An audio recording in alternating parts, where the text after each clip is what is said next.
Good morning, ladies and gentlemen. It's your boy Jay Spence the King, and this is a special edition. We are going. This is the playoff rumblings. This is the playoff rumblings. We are here, and hey, this is a football fans' holiday season. I got my man Big Newt with me. I got the one and only, the beautiful Sarah Larson, and we are about to get to it. I got some other guests coming in and popping out, but this is the crew. So let's first. Good morning. What's up, Sarah? Good morning. I'm still waking up and getting situated today. I haven't been working, so I get to sleep in. It's nice. Oh, hey, sleeping in is a good thing. And then I got my dog Big Newt with me, man. What's up, man? What's going on, man? I'll be remiss if I didn't say, first of all, congratulations on your promotion. Let's do leaders taking over, man, and that's good stuff. So the first thing I need a pay raise and a couple of days off. So you know, you know how it is when your homeboy gets promoted. It's like, hey man, don't forget where you came from, I man. Hook feel me you up. there. I feel you there. Yes, No, I feel you. congratulations. Thank Congratulations. you. Thank you. You know what? John Fina was the first one. He called me. He's like, okay, so I have some demands since you're the new man in charge. I want manicures and pedicures every week. Like he had a whole list for me. Shout Oh, out to I John I Fina. like that. I like that, John. Let's go. And then I have another guest that popped in for us.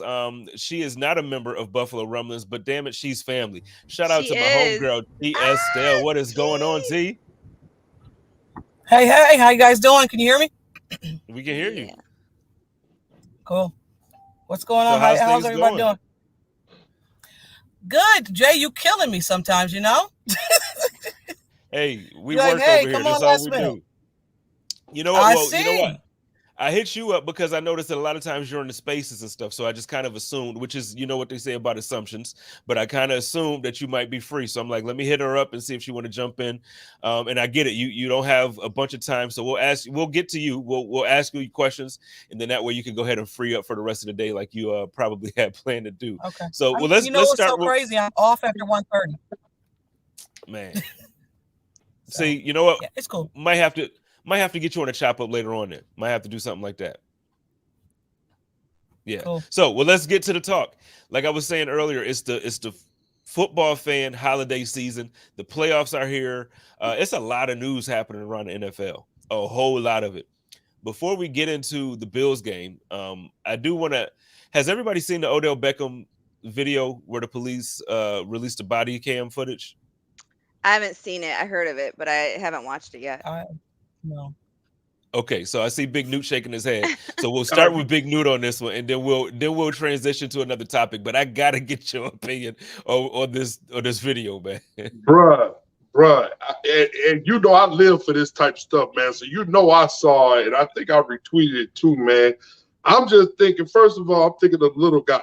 You know what I'm saying? I'm thinking about if I was on that flight and we had to clear the whole flight because this dude don't want to buckle up, and then I'm 2 hours late to wherever I gotta be, or I would be livid. I would be Yeah. livid. You know what I'm saying? But it's a So, shame. Go so ahead. was he in the wrong? Was he really From in the wrong? from what I've seen, yes. Okay. Yes, it all came down to he didn't want to buckle in. You know what I'm saying? And you see that from the tape.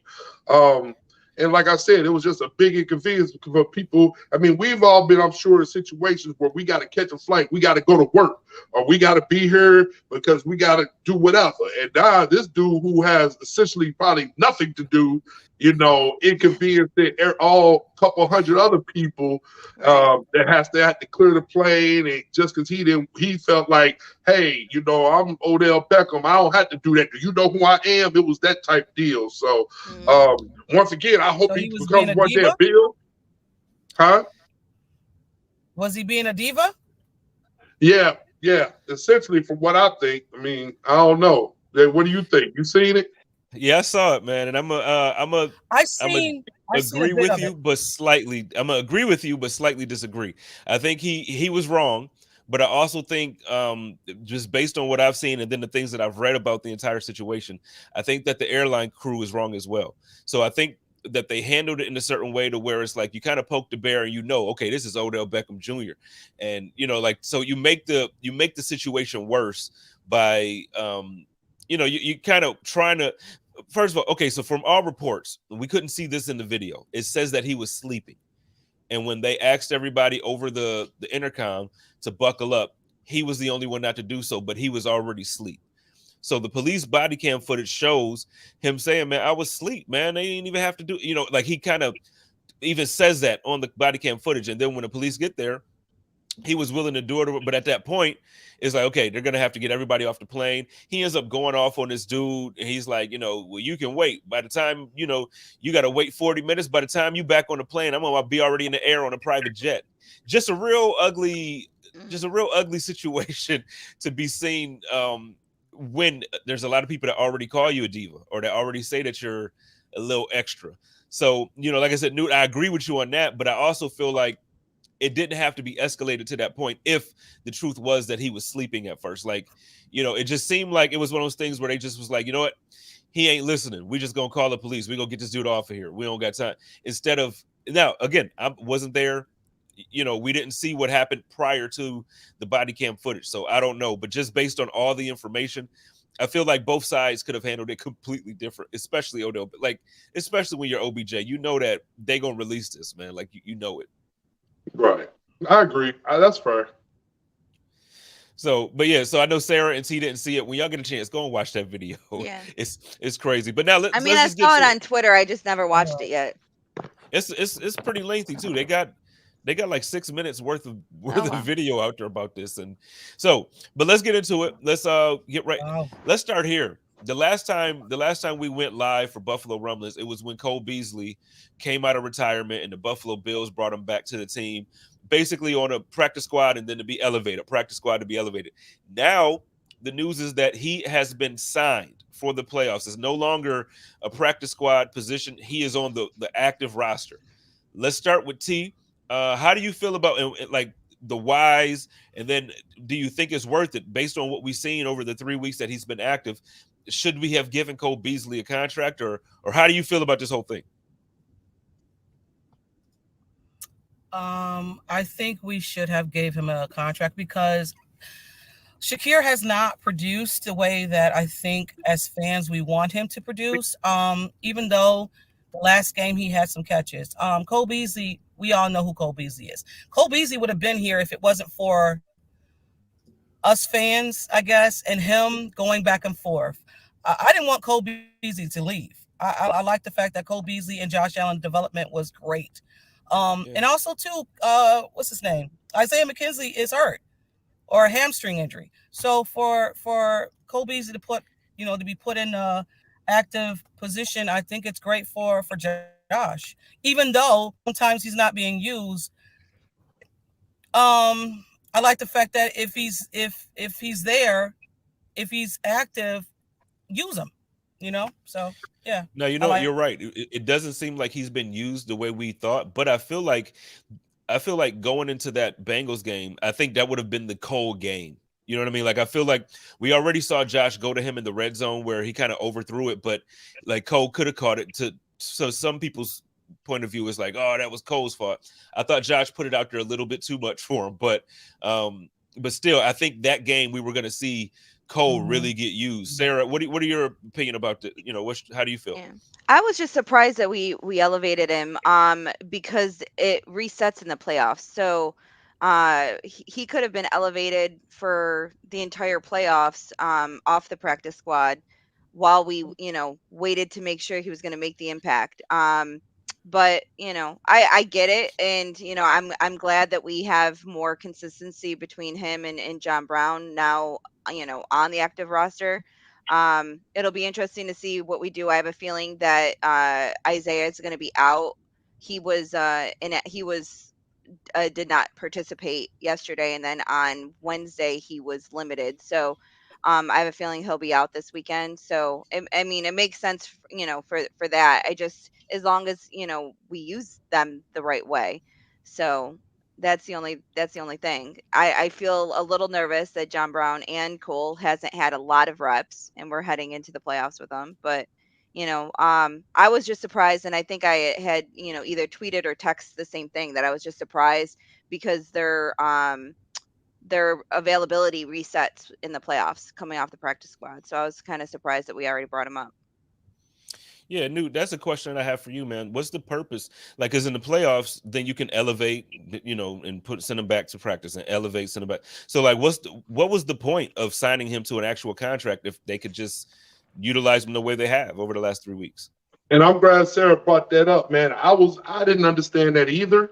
Once again, as us on the outside fans, podcasters, we're not privy to all the information on the inside. So just going off of what we know, I like the move. Once again, when we talked about it before, obviously Josh Allen has a comfortability with Cole Beasley. And to me, whatever makes him happy and makes him comfortable, I'm all for it. And like Sarah said, piggybacking off what she just said, Isaiah McKenzie, if he's out at any length of time, I don't know if we could just go with Shakur in that spot. What is looking good, though, is I don't know if you all saw the reports that Crowder started repracticing this week along with Micah Hyde. And I don't want to jump too far ahead. I know you got a script going, but that's what I'm most excited about. If either of those guys can give us anything the next couple of weeks. And you see how I said the next couple of weeks, I'm assuming we're going to be playing for a couple more weeks, not just this weekend. Then I'm all for it. I'm about speaking into existence. Yes. So, I'm all for it. Whatever plays he gives. Obviously, I don't think he's going to be a frontline player for us.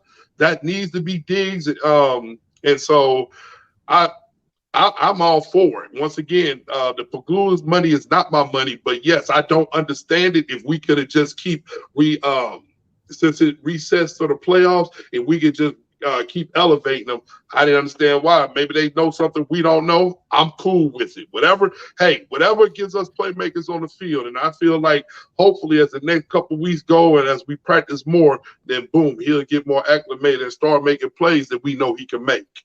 Mm-hmm. Well, T, let me ask you this, because I heard Sarah mention it and Big Newt just mentioned it too, and we're talking about McKenzie's availability or lack of availability probably for this weekend. Am I the only one that feels like good? Like we don't need McKenzie to be active because he's taking a roster spot that we really haven't been using. I'm not saying good this time is no hate. What I'm saying is he's typically a gadget wide receiver that when we use him successfully, it's typically in those jet sweeps, which we haven't really run this year, screens, which we haven't really run this year. A lot of things so we haven't used McKenzie. So when I'm saying good this time, it's not because it's like, oh, he's a bum, get him off my team. I'm not saying it that way. I'm saying it more so we're using a roster position that he's not really active on game day. He may have a catch here. He may make a decent block there, but we don't really use him. How do you feel about the fact that he might not be active for this game? That was for you, T. Is that for me? Yeah. Oh, like you said, McKenzie hasn't been used. Play calling for me this year has been up and down, and I think as fans we know that, and we've seen that when Ken Dorsey is calling plays. McKenzie has not been used properly for me. I mean, I don't know, and he's inconsistent too. So that's just why I was happy that they brought Cole Beasley back, and I'm glad, like you said, Newt, that they're having Crowder back too is a plus for the team as well. So, I mean, McKenzie again, up and down. Jay, I know how you feel about McKenzie. Down. I think we lost T there for a moment. She says she knows how I feel about McKenzie. I don't know. Oh, guys, heard that? Oh no, you went out for a bit there. I feel like we're getting you back. Okay, say it again. You went out when you said, Jay, I know how you feel about McKenzie. So let's hear how you whatever you said after that. I said, McKenzie, I know how you feel about McKenzie. So, I know he's up and down for you. I mean, it's not. I can't even say he's up and down for me. He's just down. You know what I mean? Like if there's an arrow pointing when it comes out of Jay Spence, his analysis or whatever when it comes to Isaiah McKenzie, it's down. That dude, listen, and it's not hate. It's not hate. He's a talented player. He has speed. You can't coach it.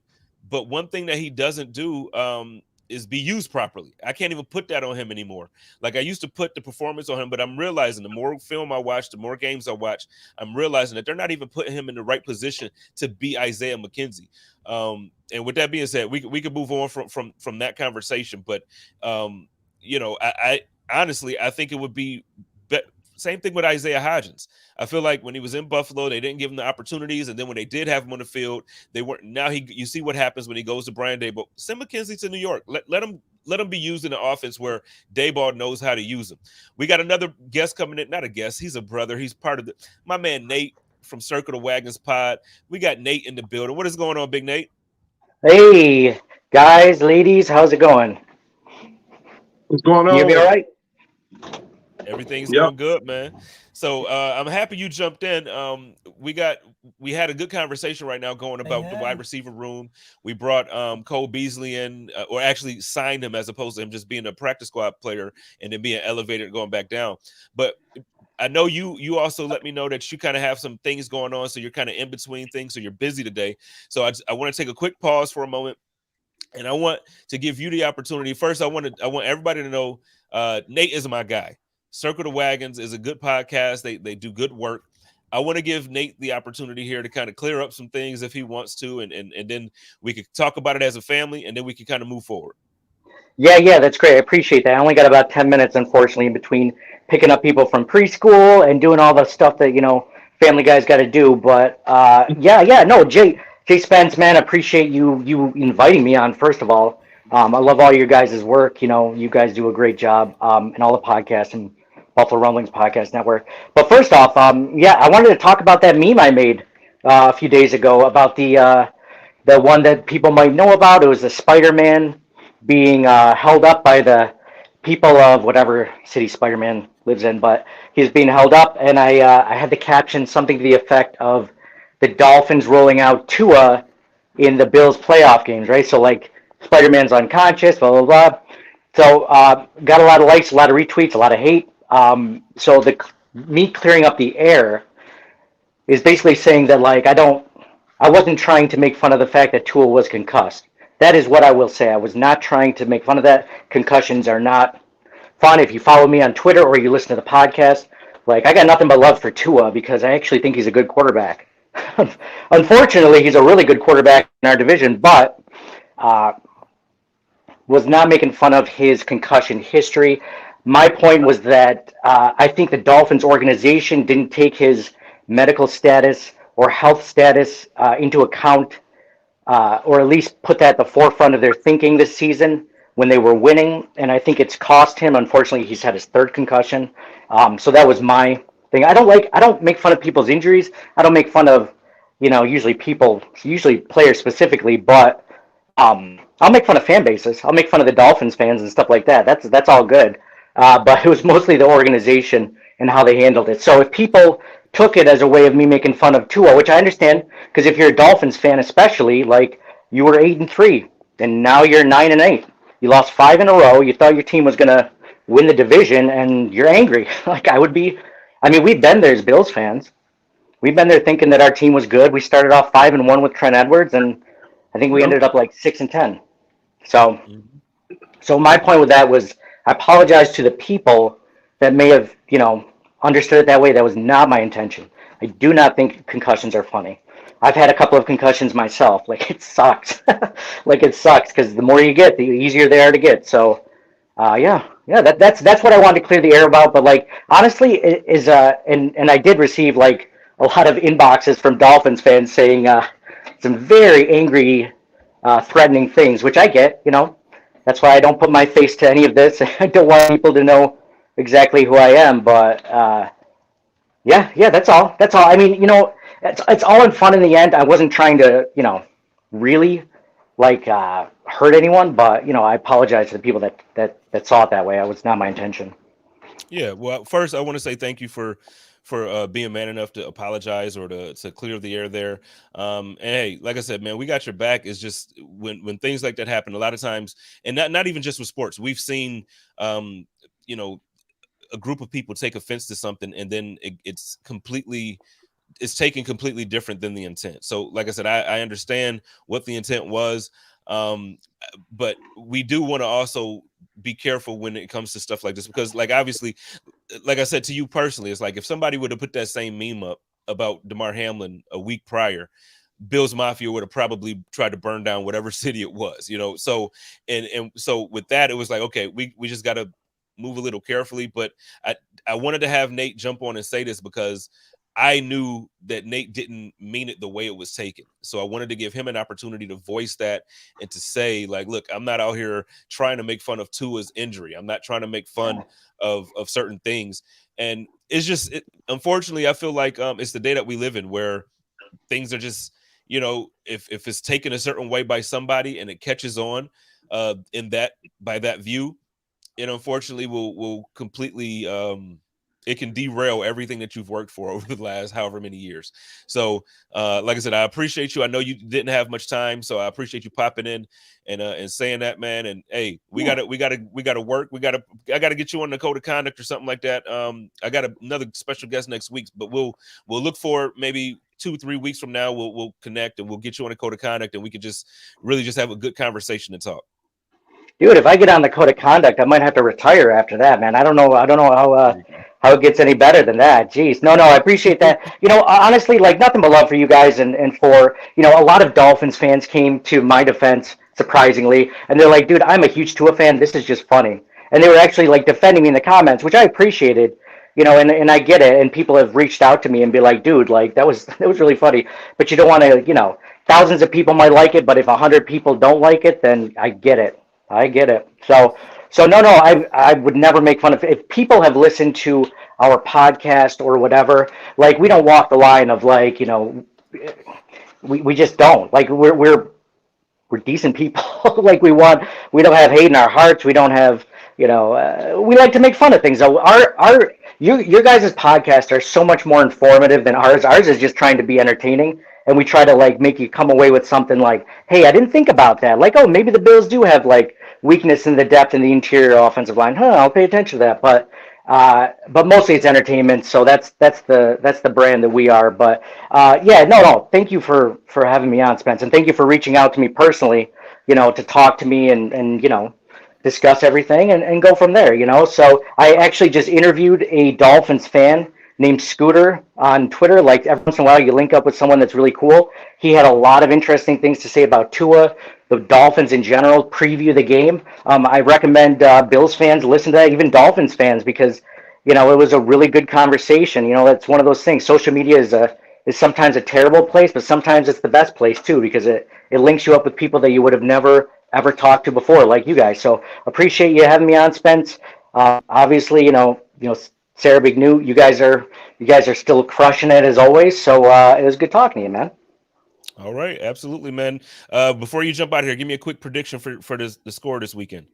No, man. I mean the line's 13.5 points, and like I was looking over at bettingpros.com, and like 68 or 69% of the people are betting the over, or not the people, like the betting experts. So man, I think what happens is I think it's about 13.5. I want to say the Bills win by 17, but that's only because they stop like really trying halfway through the third quarter and they start just running the clock down. Like, usually McDermott's not like a run it up to 30 points sort of guy. So I think that's what happens. I think the Bills win it though pretty easily. And luckily, the Bills come in pretty healthy and the Dolphins come in not healthy at all. So let's hope it's almost like a bye week. Let's just hope that's the way it goes. All right, yes, sir. Well, ladies and gentlemen, that was my man Nate from the Circle of Wagons pod. Thank you so much for popping in, man. And hey, have a great day. And like I said, we'll link for Code of Conduct and get you on there pretty soon. Sounds good, man. Love you guys. Bye. All right, peace. Love you too. All right, so we'll now the three of us will get back to that conversation later on about the game itself. Let's talk about this Ken Dorsey situation where he's already getting some calls, really a call from Carolina. Yeah, he got a call from the Carolina Panthers to interview for the head coaching position. Let's start with Sarah on this one. How do you feel about that? Like, I don't like it, Yeah. but how do you feel? I mean, I think it's the familiarity with him. So that's why they're doing it. I don't think he's ready. And I think that he knows he's probably not ready. I have made my stance on doing it during the playoffs very well known. I hate it. I think that it's a little bit of a distraction. And I get there's teams sitting at home doing nothing. They want to be able to move forward. I just think that it, provides a little bit of a wrinkle that, no one wants to have to deal with during the playoffs. But I don't think that Dorsey is ready. I think Dorsey doesn't think he's ready. Last night we were talking about it on my podcast, and Jerry actually said, he goes, at this point, I don't think he actually even knows the identity of our, our offense right now. So he's not going to be able to take over a team. So, I think he still has a year or so getting, getting under, his belt before he's really ready. Now, I wouldn't be surprised if Frazier starts getting some, some talks too. So that's, I think, who deserves it more than Dorsey. What about you, Big Newt?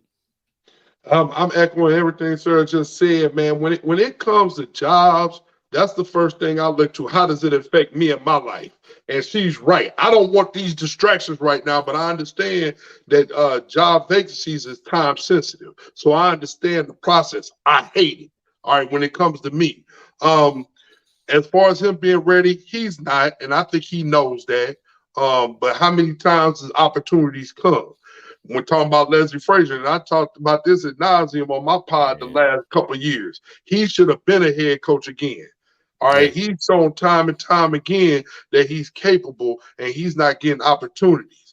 But it benefits me that he stays. You know what I'm saying? Absolutely. So when it comes to them, it's kind of like twofold. Like, how does it affect my life? It sucks. But then I look at it as opportunity too, because although Josh Allen has a close tie with Dorsey, I think we could do better. And that's not trying to kick him, kick a man while he's down or whatever. But I feel like it's an opportunity for you to get somebody that's better. So I look at it from the positive side, being a pessimistic person that I am. So I just look at it as an opportunity to get better at that spot. But no, I don't think he's going to go anywhere. I don't think he's ready for that situation yet. Yeah, see, the most wild teams. thing. Oh, Oh, go sorry. ahead. I'm sorry. No, go No, I ahead. was going to say most teams are also not going to wait until after the Super Bowl in order to Right. hire. So I have a feeling that it's going to, the same thing's going to happen with Frazier. No one's going to want to wait that long, and they're going to have to wait that long. Again, speaking the positivity into the universe. So it'll it's going to be another year for both of them. I have that feeling. So I just wish the NFL would kind of, and I get it. You want guys to be able to start to kind of build their coaching staffs, and you want the program to kind of be able to start to move forward. But I just wish that the NFL would make it like a league-wide thing to where it's like, look, the Super Bowl is over on this day. Like this is the day of the Super Bowl.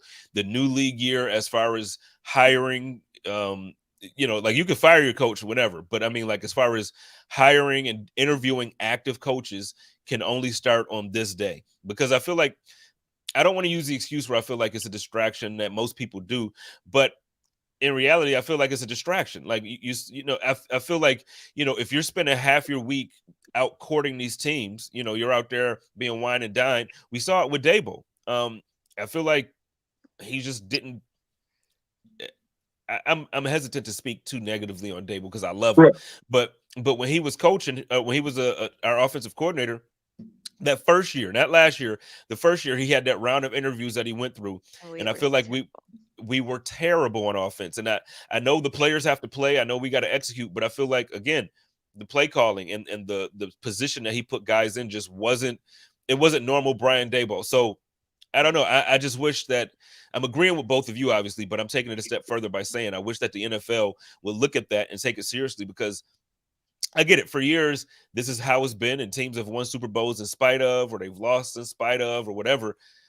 I just don't want it to be a factor at all. Just say, look, Super Bowl is over, February, whatever. The next day, you can start interviewing, because I just feel like you're already in a job, and you're taking away.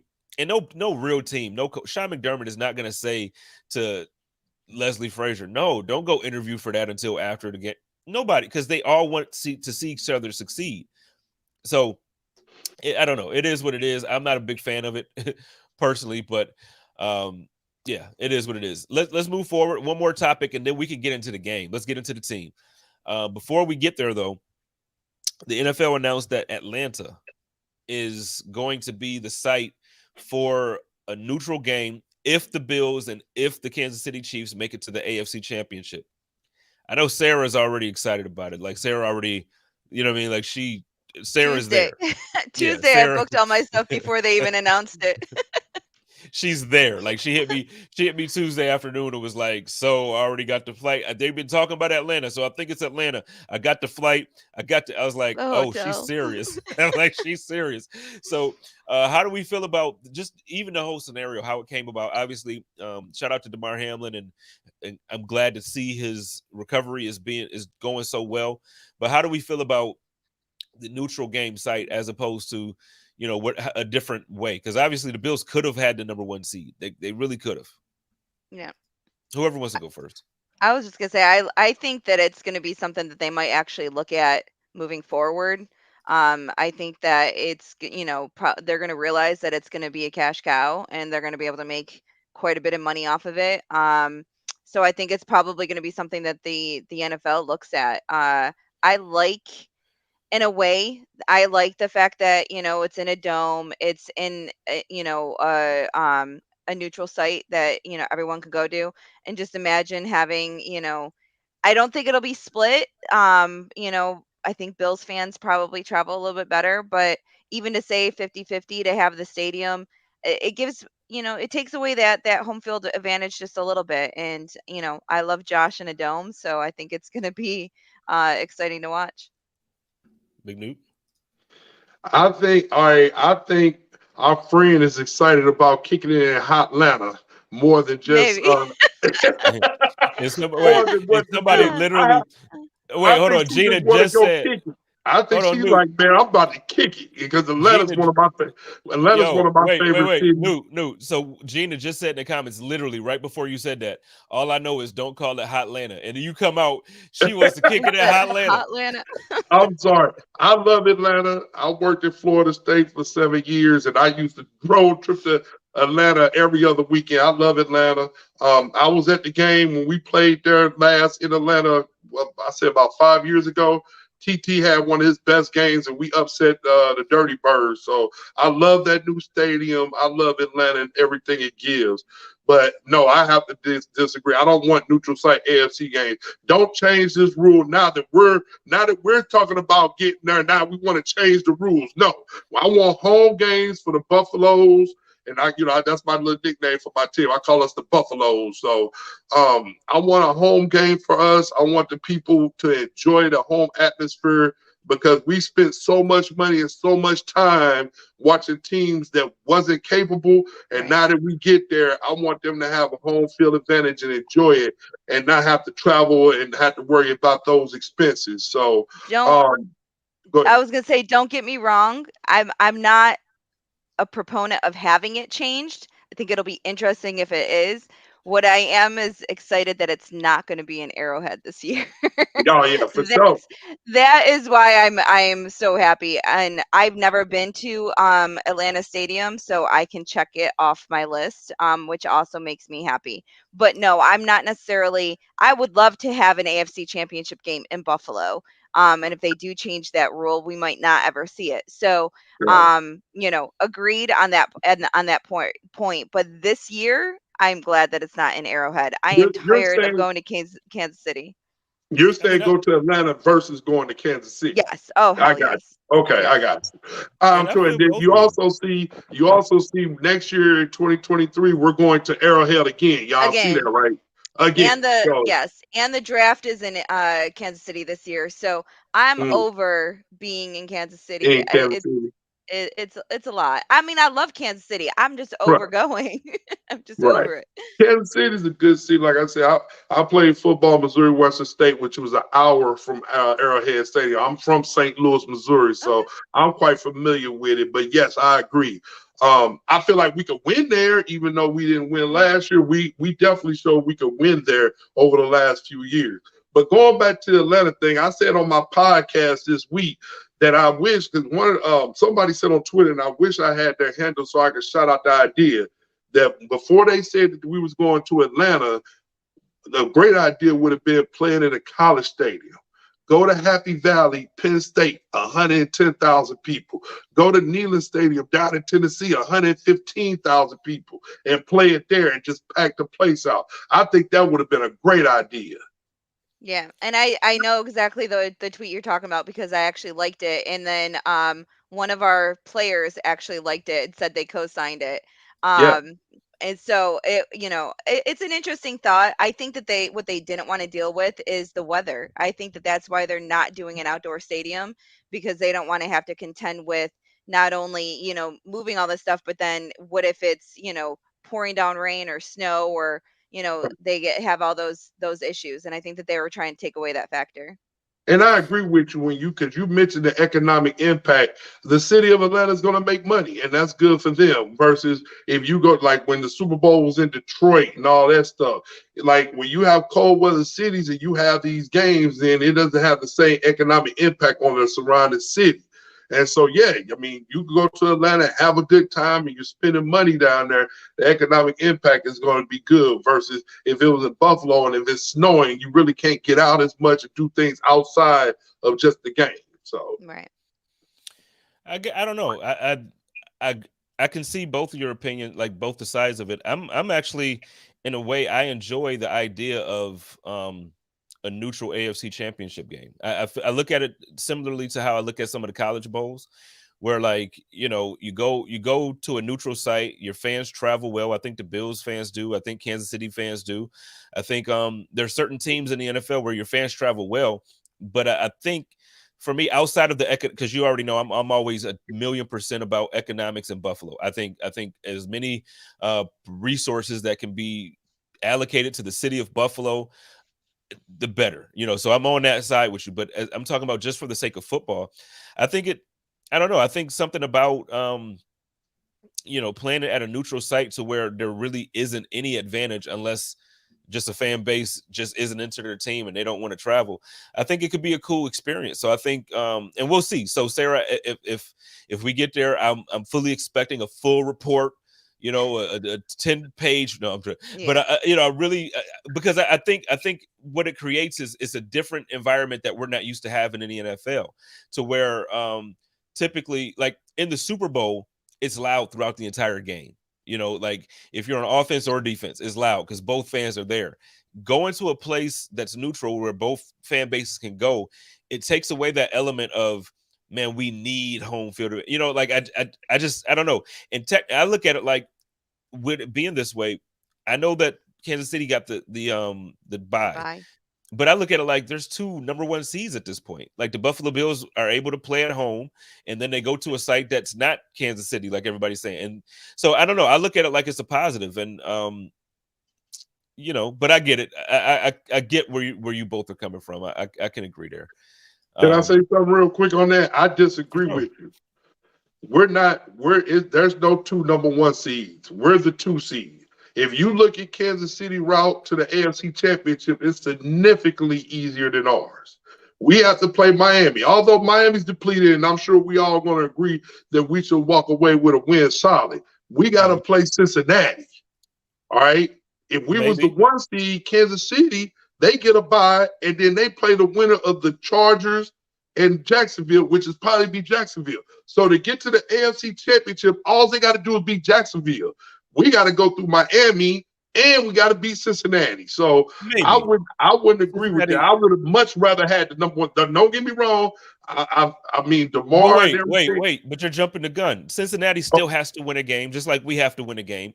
They may. I mean, I know they beat Baltimore last week, but they played them last week. There's something to be said. I get it. Lamar's not going to play, but I'm gonna just tell you, they've won games since Lamar went down that we didn't think that they would win. So all I'm saying is, like, maybe, and I get where you're coming from 100%, but I still look at it as, look, we've been saying all along that we wanted the route to the Super Bowl to go through Buffalo, right? So say we were the number 1 seed, to get to the Super Bowl, we still would have had to play, I think if we would have played that game, it would have gone a little bit differently. I think it probably would have been where we would have had the number 1 seed, and this all would have been in our favor. But I look at everything, and I guess I don't want to talk in circles, but I just feel like, we're jumping the gun when we say all they have to do. Baltimore is a better team, even though they don't have Lamar, than a lot of us are giving them credit for, man. So we might. I don't know. I don't want to jump the gun there by saying it's like, well, we got to play Cincinnati. We got to play, like, it could be a little different. than what Well, you're and expecting. last week, Huntley wasn't playing. So, and I granted Yeah. he's been, injured, or we don't know how well he's going to perform, but I honestly think that Huntley is a decent quarterback, probably one of the best number twos in the league. So, I'm not saying that that it's going to be so cut and dry with that game. Do I think Cincinnati's still going to pull it out? Yes, but I don't think that it's yeah, I don't think it's going to be as, a big of a gap in the score as people are predicting. Oh, okay. Well, I guess that's But what we all different in, because I think even if they had Lamar, Cincinnati will beat them. And I will put almost anything on that Huntley's not going to go in and beat Cincinnati. And then if Huntley doesn't play, the third string guy pretty much don't have a chance in my book. So I guess that would be different on this one. That's good. yeah, That's no, it's good. healthy. I think Baltimore's defense has improved dramatically. I think they have once they made that trade at the deadline, I think they have a better defense than what I think a lot of us recognize, because when Lamar goes down, we don't watch him anymore, so we could care less, So but I just really do. I think Baltimore has a shot, and I'm not saying now. I picked the Bengals to win. Like, if you go and look at my picks that I put up, I did pick the Bengals to win, but hey, that defense is something I don't know. And then I think there's a little bit of a motivating factor to which every team has something that they feel like we're not being recognized. But I think when you have a defense like that, we've seen defenses go on these great runs that look, the Bengals got a good defense, but just like the Bengals are built, to me, the Bengals are built to beat the Chiefs. I think Baltimore is kind of built to match up well defensively against the Bengals. And we've seen that, and you mentioned if it was Lamar, look, Lamar beat him back in earlier in the season.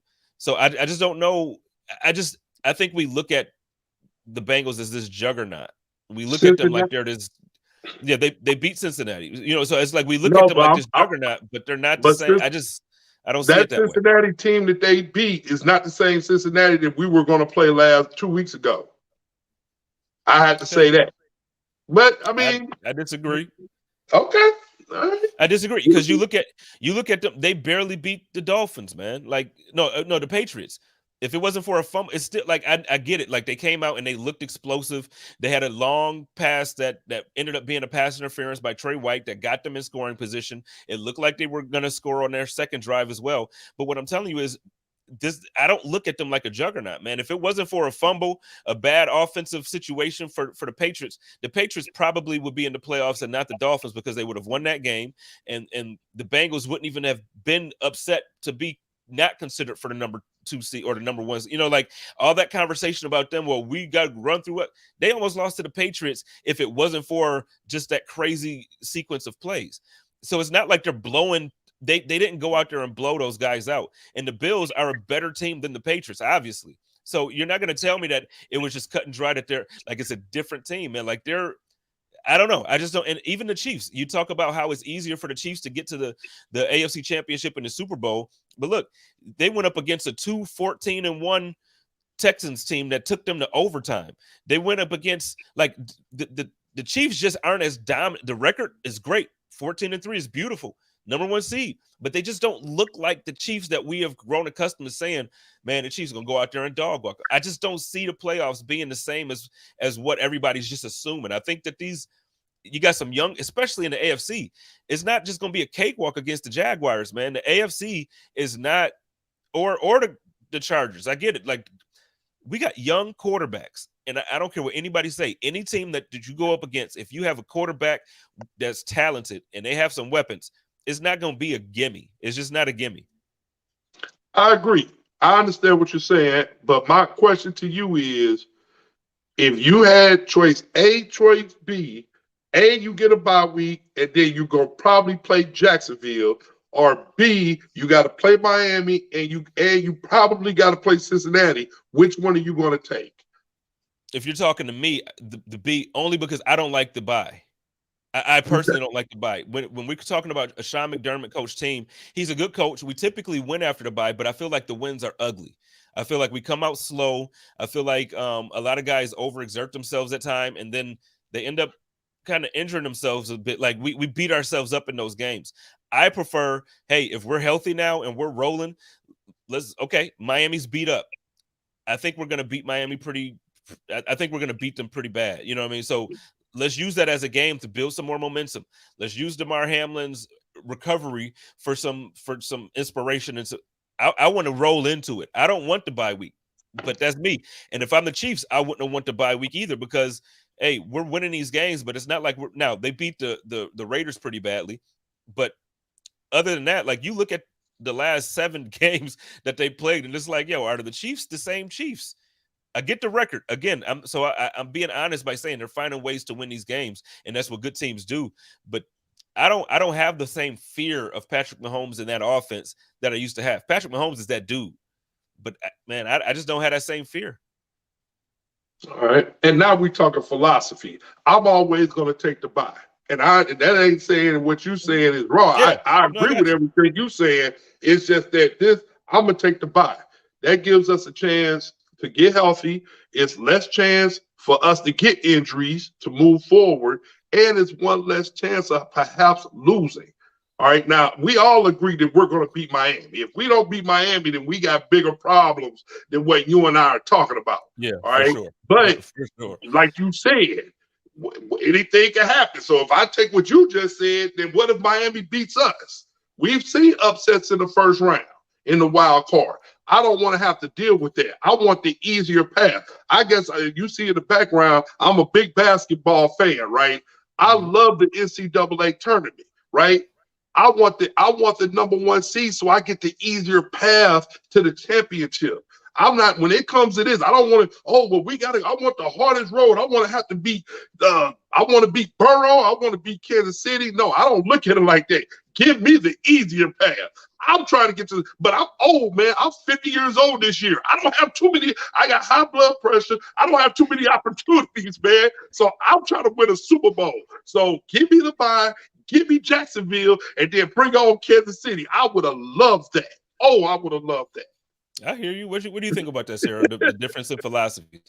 No, I mean, there's a little bit of both. Obviously, it's an easier path to be the number 1 seed, to get the bye, and to keep it moving is the other thing that we have going. So I've been looking at it both ways. I could have used the bye myself personally. I could have used some time off.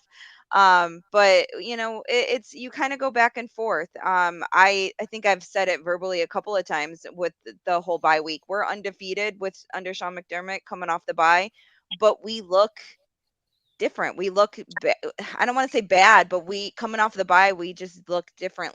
And so I kind of think we have the hot hand, but when you're it's probabilities and statistics and math, and you're giving yourself an extra chance to lose. So and to be that upset. So we just have to one game at a time and keep our mind straight. So I guess I look at it both ways.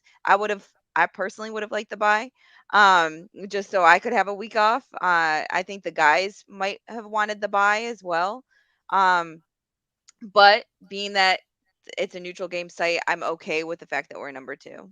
But Yeah, it is a and like harder I said, route. I can see what both of you are saying. I just feel like, because even Spence said in the comments, basically what you said, we're undefeated. We always win after the bye. But to me, the playoffs are different than coming in off the bye in week 7, where we're playing whoever we're playing. Like, the playoffs typically are the 7 best teams from each conference. That's why it's the playoffs, because the best teams make it. And you come out starting off slow, or you come off looking mediocre as a team until you kind of get back into your rhythm. I have a greater fear of coming out slow and not being able to catch back up, regardless of how dominating Josh can be, regardless of how this defense if you start off slow and you get behind by 2 scores in the playoffs or 3 scores in the playoffs, you let that Baltimore game happen the first week of the playoffs, where we're down 20, what was it, 20-3? Mm-hmm. I don't want that. I don't want that in the playoffs against a playoff team with a playoff defense. No, you give me the team rolling. You give me the team who played a game last week and they won 30-something to 20-something. Then they practice and they're feeling good about themselves. And now let's take on this Miami Dolphins team that's a little bit beat up. And let's just, we're already feeling good. Let's beat up on them a little more and feel better about ourselves. And then you got Dion writing letters to the fan base talking about, we're better than a lot of these teams. Let's go and get a championship. Like, I want that energy going into the playoffs. I don't want a week off to where these guys can they got to a shorter first week of practice because it's a bye week, so they're gonna relax a bit, spend some time with the family, spend time with family. But not right now. I need this chip. So to me, I agree with both of you. I get this, I see it, but man, I just like my man L was saying here, I think nobody keeps your team sharp because there's no time off, but the bye gives times to rest and heal. So I'm indifferent. To me, we're healed. Now we got guys on IR, obviously. You know what I mean? So it's not fully healed. But our injury report is the cleanest that it's looked. Even week 1, we weren't this clean on the injury report. So to me, like, nah, man, let's keep it rolling, dog. Let's go. But we didn't even talk about the doggone game, and we only got like 15 minutes left. Let's get to the game real quick. I don't think it is much to really talk about the game because I feel like we all probably have the same opinion. There's no Tua Tagovailoa. He was ruled out because he is not out of concussion protocol. Sarah, let's start with you. How do you, as a Florida, what do they call you? You a Floridian? Floridian? Yeah, Floridian. I guess. Boom. Okay. So as a Floridian, what's the energy like down there? And then also just, what's your views for this game? Yeah, it's kind of funny because I went to the store the other day and I had on my Bill stuff, and even just being at the airport, most of them are being a little humbled. They know that they got Skylar Thompson most likely starting, but then a couple of them are like, well, just wait, we might have Bridgewater start, and then you guys are in trouble. So you got a couple of stupid comments here and there, but for the most part, most of them think that they're gonna lose. And they're trying to be humbled by that, but at the same respect, I look at it as and I keep on saying it over and over and over again, as fans, we can be as cocky as we want to be.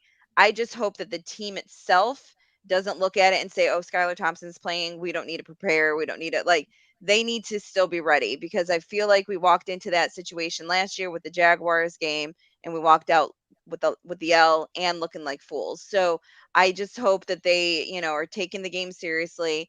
I watched Skylar Thompson back at K-State, a little bit. He's got, he's not a bad quarterback. Now, granted, he was playing college teams and this is the NFL. But he also has a whole nother week of practice, and he's going to get, more reps and everything. And he knows he's going to be starting. So I'm not saying let's walk into this, overly confident. Do I think we're going to win? Yes. Do I think we're going to cover the spread? Yes. But I just don't want us to sit down, or lay down because Skylar Thompson's starting. Listen, damn that. Before we talk about Big New, damn that. We about to dog walk these boys. Y'all ain't about to have me in here talking Like I about said, no Skylar. you can be, as a fan, we can be cocky as hell. As a fan, we can be cocky as hell. I just don't want the team to be. I want that Deion energy. The energy that he wrote in that letter. Did y'all read the letter that he wrote to the fan base? Yep. That's where I'm at. Damn, Sarah, I love you. Damn what Sarah talking about. Damn that. I'm so superstitious. Man, I'm too superstitious. I'm a little stitious, but I'm gonna tell you what. I'm a little. We gonna dog these boys. Yeah, I'm a man. little stitious. I'm a little stitious. I get it. Anything can happen, but there is no way you're gonna believe me. I will put my entire check on it that you're not about to make me believe Josh Allen is gonna lose in Orchard Park to a dude named Skylar. I legit just said we're gonna win. I didn't say you said that. I didn't say you said that. For the spread, I just said you said ready. I didn't say you said that. What I said was, I'm coming, like you saying, I don't want to be too. That's you. I'm saying, ain't no way for me that anybody gonna tell me. I just said words I love in my mouth. You're putting words. Yes, you did. I did not. I legit just said, as fans, we could be cocky as fuck if we want to be. When did I say you said something different? You just said you. No, I didn't. I said what you said is what you said, and then I said, but for me, damn that, and I said I love you, but damn that, for me, ain't nobody gonna tell me Josh Allen is gonna lose to a dude named Skylar in Orchard Park, the first round of the playoffs after the year that we had with DeMar Hamlin. I can link you. We all know the list of crap that happened in Buffalo. Ain't no way. Josh Allen and playoff Josh on top of that. Ain't no way. I didn't put words in your mouth, Sarah. I know you said we're going to cover the spread. You just superstitious. I heard what you said. I'm saying F, all of it. Big Newt. Okay. Go ahead. My bad. Well, I took out of what she said is that we as fans can have your outlook. She don't want the Thank you. team. She hopes the team don't look over them because they can do damage. Thank I you. didn't Um, say she said differently. I didn't say she said right. differently. No, I just I said know. what I'm I saying that's said. what I took out of what she said. Yeah, I just said what I said. F that. Playing a game isn't a bye. All right, No. and like I said, if Bates get hurt, if the law of Ferguson, I mean, I just feel like The every time you positivity part is escaping you. Don't start no, calling I'm out saying injuries. I'm going back. I'm going back to what we were talking about. So I'm piggybacking on what we were just talking about 20 minutes ago. That whenever you take the field, it's potential of that happening. I'm not going to speak it, but it's potential. I would rather have the bye. But with that saying, us playing Miami, like you said, that it's almost kind of having a bye. If we play up to our capabilities, I don't want Josh Allen playing into the fourth quarter. Nope. I would love to see the backup play. I mean, that's what I look for when I watch college football and Notre Dame plays the scrubs and beat them by 30. I'm like, yeah, I want to see the backups. I want to see the young guys. That's what I hope I see this weekend. Hopefully, it doesn't turn into a dog fight to where we don't know what's going to happen into the fourth or we need special teams and all that stuff. Because, like you said, scrubs beat good teams all the time. See Jacksonville last year. See the Jets game this year. Like, I mean, so I feel like we're gonna win. We're gonna win comfortably. But even last week, man, and I hate to say it, let's be honest. Take away the 2 kickoff returns. What would that game have been? Well, you can't. Again, Well, go no. ahead. I mean, you can't assume that the Bills wouldn't have scored on those offensive possessions. I'm just saying you can't assume that. Like I know Josh threw 1 interception. He also threw 3 touchdowns. So we can't assume that if he didn't run back to kickoffs, that the Bills wouldn't have been able to go down the field and score the ball. Then also with those kickoffs, you're putting the ball in their hands with more time. They wouldn't have had as much time on the clock to do certain things. So I'm just saying, I agree, like, because I had to make that point the other day to somebody. No, because they're like, it's like, well, if it wasn't for, or they were like, I forget exactly how they said it, but they was like, if it wasn't for Josh Allen, we wouldn't have won. I was like, no, if it wasn't for the kickoffs, we probably wouldn't have won. But also, if it wasn't for the defensive 3 interceptions, we probably wouldn't have won. There's a lot of factors that play into it where you have to give credit to every level of the team. I just feel like the way the game went was perfect for like the feel goods and the storybook ending. But I don't know. I couldn't see us losing to the Patriots, even if like without those kickoffs. I just think the game would have looked differently, but we would have still won.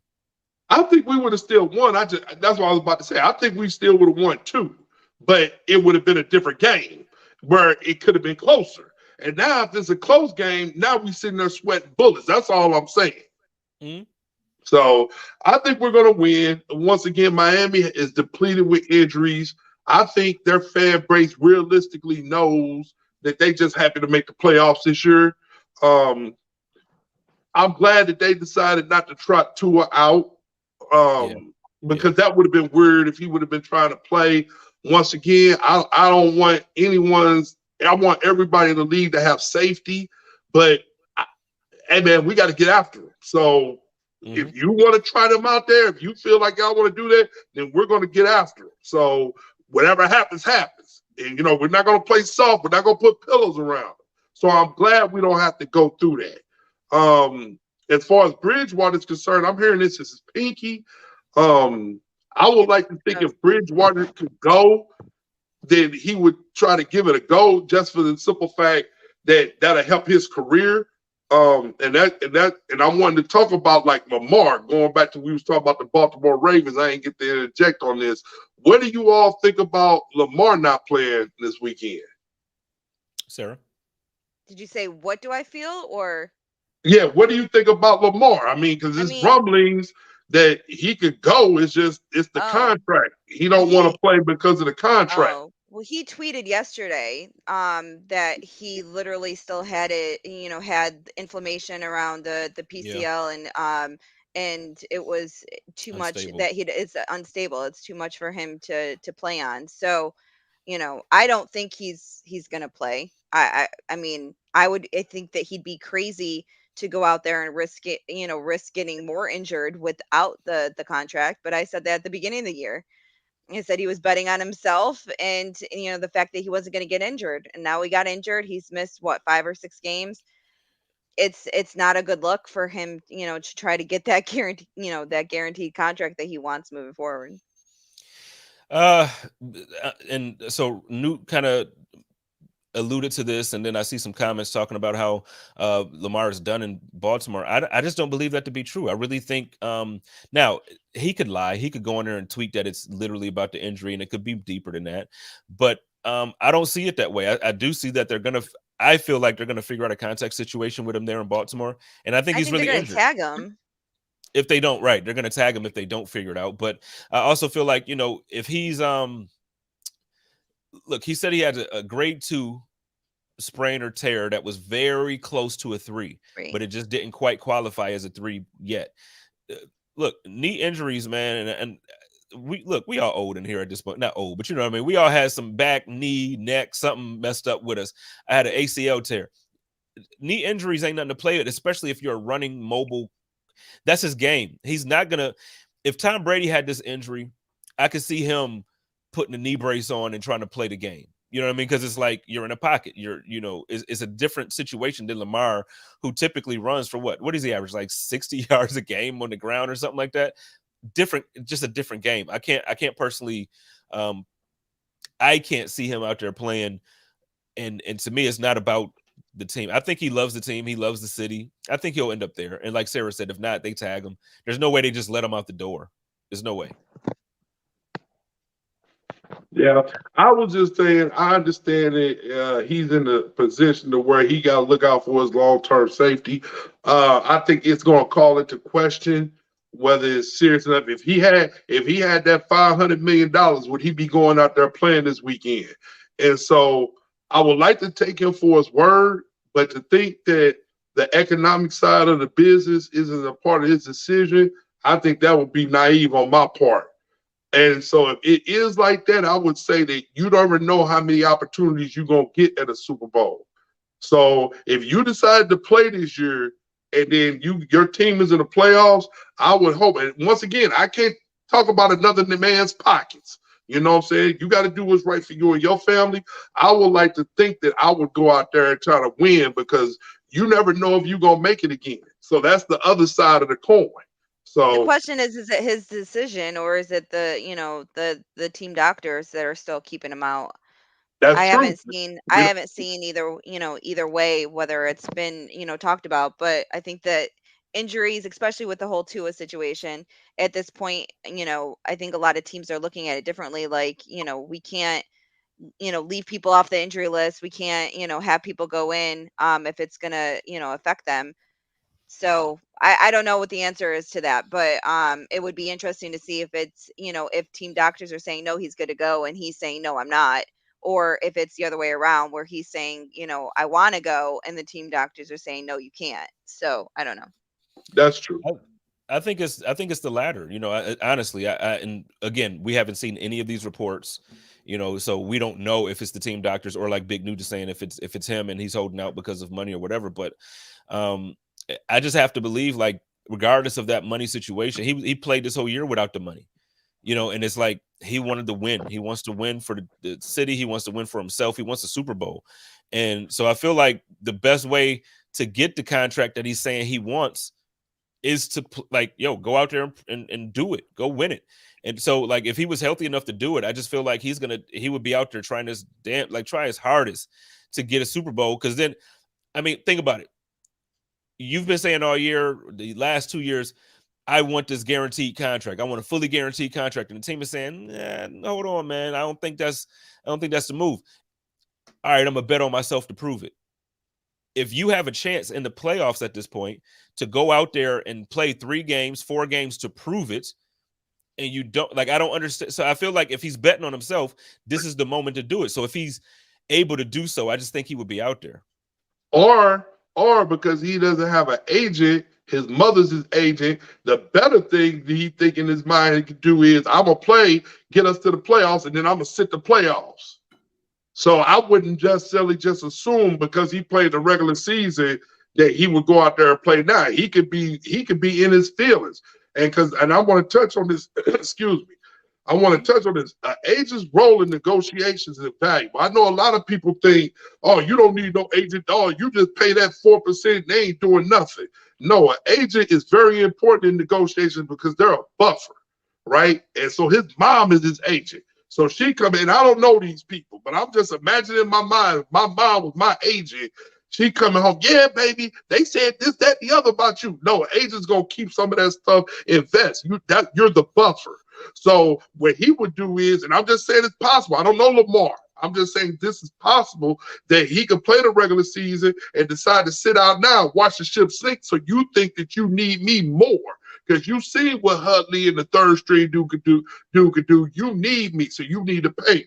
And I'm not saying that that's the situation, but it's possible. That's all. I hear you. I'm hear you. Sarah, you want to respond to that by Well, anything? I just saw the last one you put up. I think that Lamar is worth a top contract. I don't know, I'm not going to sit here and count to 5, but I think he's definitely worth the top contract. The problem is the guaranteed money. So I think that all contracts should be guaranteed in the NFL, but we're not there yet. And the fact that you have Watson with a guarantee contract, that's what people are, aspiring to now. And that's what, Lamar is looking for. Um, I can't hate on the guy if he's deciding to sit out because of the injury and because he doesn't have the contract, but I don't think that it's the right thing at this point. I think that if he was really looking at getting a new contract, he'd be playing. I think that he would be doing everything he could to play. Yeah, I mean, Can and I say I something? agree. Okay. Real quick, yes, I just want to comment on this real quick. Autumn said makes me wonder what the average recovery time for a PCL strain. Lamar made it clear yesterday that it's close to a 3, so that's why I looked up what a grade 3 looks like. It says the normal recovery is about 3 months for that. At the time, swelling may be resolved and strength recovered. A full return to sports activity is possible. If PCL reconstruction is needed, 9 to 12 months. So now, and that's a 3, obviously. Now, if it's a 2, I'm sure it's a little bit less, and I'll look that up next. But he said it's closer to a 3. So, but go ahead, Big News. No, I was just gonna say this, Sarah. I do think that Baltimore should pay him. Now, is that saying that I would pay him? I would rather Josh Allen myself. All right. So you guys ask yourself, when you pay a quarterback, is your organization, because once you pay a quarterback, now you can't fix all the warts that you have on your team. And I feel like that their offense have warts. They haven't been able to get the wide receiver situation squared away. Where our GM was able to do that. Yeah. When And we they still brought in might. Stephon Diggs. They still might not be able to after paying, Smith all that money. They might not be able to continue to be, to build on the offense. So, he's putting himself in the position where he is always going to be the person that everyone is relying upon. But he does have an MVP. My only concern with Lamar and paying him, not only paying him what he wants, but paying him the guaranteed money, is he's been injured and consistently being injured. So that's, I guess, what would scare me as the as an owner and as a GM is paying him that guaranteed money. Even though as a fan, I believe that they all should be guaranteed. So Yeah. So I mean, it's a good conversation to have. I just, like I said, I'm a fan of Lamar too, so that plays into kind of my viewpoint or my view of him. I feel like, I want what I think should be best for him, and what Sarah said. I think you get these guaranteed contracts in the NBA, and you get these guaranteed contracts elsewhere. I think football is one of the sports that's probably the most physical in the U.S. And it's the least guaranteed. You got what happened to Damar Hamlin. To me, he wasn't a vested player. So if he never makes a return, he's not a vested player.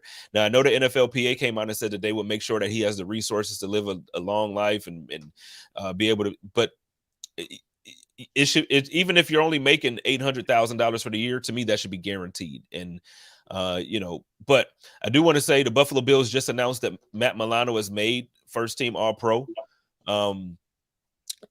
There was like the players vote or something that came out the other day, and Matt Milano wasn't included on that, but he is a first team All-Pro player.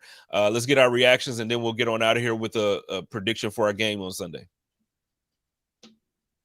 Big Newt, you can start there. All right. Well deserved. Well deserved.